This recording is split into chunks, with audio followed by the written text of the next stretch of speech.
একটু গেস করে বলেন তো আমি কোথায় বসে আছি? কী ভাবছেন আমি কোনো নার্সারিতে বসেছি বা হচ্ছে কোনো খেতে বসে আছি? কিন্তু না, আমি হচ্ছে আমাদের বিল্ডিংয়ের উপরে ছাদে বসে আছি। আর এই ছাদে কিন্তু অনেকগুলো ফুল গাছ হয়েছে, একটা গেঁদা গাছ। সো অনেকে ফুল গাছ লাগালে কিন্তু কেটি গেঁদা হয়, কিন্তু না, আমাদের এখানে হচ্ছে ভালো গেঁদা হয়েছে। সো আর এখানে কিন্তু ছাদে অনেকগুলো গাছ রোয়া হয়েছে। গাছগুলো ম্যাক্সিমাম সব গাছগুলো বেঁচে আছে। সো আজকে আমি দেখাবো যে ছাদে কী কী গাছ রোয়া আছে। তো প্রথম থেকে শুরু করি।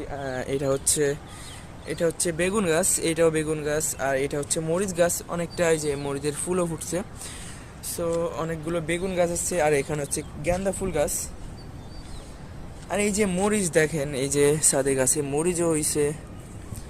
সো এটা হচ্ছে বেগুন গাছ। আর এদিকে আছে হচ্ছে টমেটো গাছ, আর টমেটো গাছ কিন্তু অবশ্যই টমেটো ফুলে গেছে। সো এই যে টমেটো গাছের টমেটো হয়েছে। আর এখান থেকে এটা কি ফুল গাছ বা কি গাছ এটা আমি বলতে পারতেছি না। সো আর এটা হচ্ছে উস্তে গাছ। আর এই সাইডে কিন্তু আছে অনেকগুলো লাল শাক, মানে এখানে কিন্তু লাল শাক হয়েছে।